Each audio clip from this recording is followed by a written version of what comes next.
Stock market ಅಲ್ಲಿ ನೀವೇನಾದ್ರೂ beginner ಆಗಿದ್ರೆ ಸೊ ನಿಮ್ ಪೋರ್ಟ್ಫೋಲಿಯೋದಲ್ಲಿ 10ಕ್ಕಿಂತ ಜಾಸ್ತಿ ಸ್ಟಾಕ್ಸ್ ಗಳು ಇರಬಾರ್ದು. ಹೆಚ್ಚೆಚ್ಚು ಸ್ಟಾಕ್ಸ್ ಗಳ ಮೇಲೆ ಇನ್ವೆಸ್ಟ್ ಮಾಡೋ ಬದಲು ನೀವು ಬಿಗಿನರ್ ಆಗಿದ್ರೆ ಮ್ಯೂಚುವಲ್ ಫಂಡ್ಸ್ ಗಳ ಮೇಲೆ ಇನ್ವೆಸ್ಟ್ ಮಾಡಿ.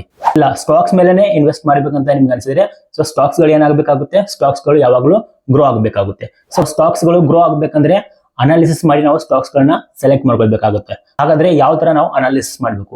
ಇಲ್ಲಿ ಎರಡು ಪ್ರಕಾರವಾಗಿ ಅನಾಲಿಸಿಸ್ ಮಾಡಬೇಕಾಗುತ್ತೆ. ಒಂದು ಫಂಡಮೆಂಟಲ್ ಅನಾಲಿಸಿಸ್, ಒಂದು ಟೆಕ್ನಿಕಲ್ ಅನಾಲಿಸಿಸ್. ಟೆಕ್ನಿಕಲ್ ಅನಾಲಿಸಿಸ್ ಅಲ್ಲಿ ನಾವು ಚಾರ್ಟ್ ಅನ್ನು ನೋಡ್ತೀವಿ, ಪ್ರೈಸ್ ಆಕ್ಷನ್ ನೋಡ್ತೀವಿ, ಕ್ಯಾಂಡಲ್ಸ್ಟಿಕ್ ಗಳನ್ನ ನೋಡ್ತೀವಿ. ಇದರ ಬೇಸಿಸ್ ಮೇಲೆ ನಾವೇನ್ ಮಾಡ್ತೀವಿ, ಸ್ಟಾಕ್ಸ್ ಗಳನ್ನ ಸೆಲೆಕ್ಷನ್ ಮಾಡ್ಕೊಳ್ತೀವಿ.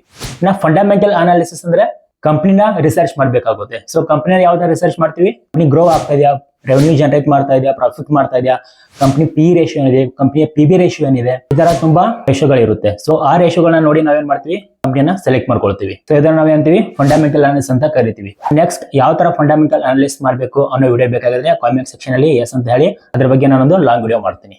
ಮತ್ತೆ ನೆಕ್ಸ್ಟ್ ವಿಡಿಯೋದಲ್ಲಿ ಸಿಗೋಣ. ಅಲ್ಲಿವರೆಗೂ ಬಾಯ್.